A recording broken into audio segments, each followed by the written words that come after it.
So in this video, I'm going to talk about the different steps of Data2 pipeline. So from raw FastQ files, you sort your forward and reverse reads, then you check the quality of your reads, you trim and filter the reads. After that, you can estimate the error rates based on the quality scores associated with all of those reads. And then using the error rate estimation, you can do sample inference with the core Data2 algorithm. Then you merge your reads and check and remove chimeras. Once your sequences have been cleaned from chimeric sequences, you can assign taxonomy, construct the phylogenetic tree, and then do diversity analysis and visualize your results. So for session number 1, we'll be running the Data2 pipeline from the beginning up to sample inference. And in the session number 2, we'll be doing merge reads, chimera checking and removal, and taxonomic assignment steps. For diversity and visualization, it will be presented by Katie on the next module. So before we get into analyzing the data, barcodes adapters should be removed. So before you input your data into Data2, there is a couple of tools that you can use like catadapt or Trimomatic. Another thing is that samples should be demultiplexed into individual FastQ files. Most sequencing facilities will do this for you if you provide them with the barcode sequences.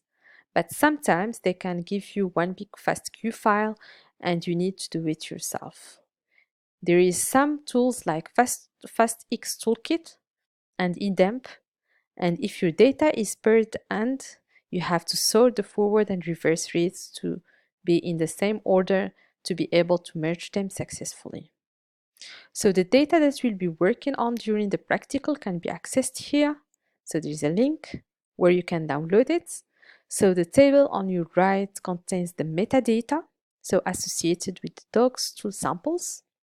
So there are 3 dogs, so B, G, and K, which are treated with increased percentage of a component in their diets. So 5 different treatments from 0 to 4, representing an increased percentage of a component in their diets. So they are paired and 300 base pair reads, and barcodes and adapters have already been removed from the reads. So with that, we are going to begin the Data2 workflow. So the first step is to load the Data2 package in R or RStudio using this command library Data2. I assume that all of you have the Data2 package already installed in your R or R environments. If it's not installed, you can install it from this link, Data2 installation instructions. Okay, so then you have to set the paths of your files that you will be using for this analysis. So you do that just by specifying the path for R. So here you have the folder Data2 tutorial doc, which is the main, our working directory folder, and contains the doc samples folder, which contains the FastQ files. And then if you type out list files data, it will list all of your FastQ files. So before going further in the analysis, please check if you have the same FastQ files as here. If you have any issues, please ask your teaching assistant for help. All of the reads that say R1 are the forward reads, and all of the reads that say R2 are the corresponding reverse reads for that sample. So then you sort your FastQ files to make sure they are in the right order, because you want to make sure the forward and the reverse reads are actually corresponding to each other. And then you extract the sample name. So here we have the 15 sample names. After setting the paths and extracting the sample names, you plot the quality scores of your data to be able to determine your trimming cutoffs. So here, the quality plot profile is run on the forward read, and it should look something like this. So the quality score looks good. In general, they never really go below 30. So here we are getting very good quality data. So the green line is the average quality score. and this plot, it's something you should look at it. But at the very end of the read, maybe it gets a little bit noisier. So to make sure that we only keep high quality data, we will trim the final 10 base pairs of the reads. So this is showing the quality scores of the first of three FASTQ files, but you can also run it on the 15 FASTQ files. So the reverse reads are slightly different, and it's normal. And here we see a more drop-off of the average quality score, the green line, at the end of the reads. So we can say that they are pretty good, and then they start to drop off around 275 base pairs. So for the reverse, we are going to trim them at 275 base pairs. And same here, we have the plot of 3 FASTQ files. You can increase the number of plots. So in the step of filtering and trimming, we first create a new directory for the filtered files named filtered. It will be under the working directory, the Data2 tutorial dog. And then we just rename the filtered files F for forward, as you can see here, and then underscore fields, and then R for reverse underscore fields. So next step is one of the most important steps in Data2 pipeline. It's quality filtering and trimming. So the command to do that is filter and trim. So it has some parameters that I will be introducing briefly. So first you specify where are your forward reads, your data F, and where you want your output filtered forward reads, which fills.data.f. And you specify the same thing for the reverse reads. So the first parameter is trunk length.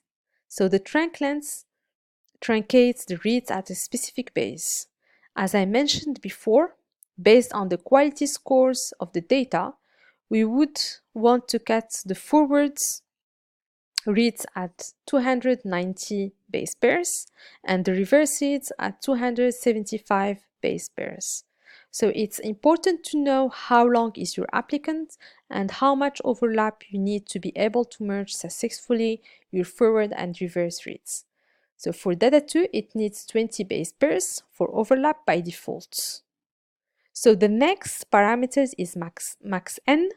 It's the maximum number of ambiguous base pairs in your reads. So 0, it means that all the reads that have one or more ambiguous base pairs will be discarded. So Data2 requires no NS in your reads. So next we have MaxEE, which is the maximum number of estimated errors that you allowed in your reads. So for the forward and the reverse reads that have more than 2 errors will be discarded. So 2 is a good baseline. You don't want to have reads with a lot of expected errors. When you are setting this baseline, you must take into consideration the quality of your reads. So if your reads are not really good, you can increase these numbers. So the next parameter is trunq. So this is truncates the read at the first nucleotide with a specific quality score. Here we set number 2, which means that the probability of the base being incorrect is 63%. So this Q2 indicator does not predict a specific error rate, but rather indicates that a specific final portion of the read should not be used in further analysis. So the next parameter is this Mfix, which removes reads that match against the fix genome. When you do 16s, you have to extract this bacteriophages fix X to don't add diversity to your sample. So the last parameters are compress and multithread. So we set them to true, which means that we want to compress our FASTQ files, our filtered FASTQ files, and let the command run in parallel. So this is just to reduce the amount of memory that these files take up and speed up the analysis.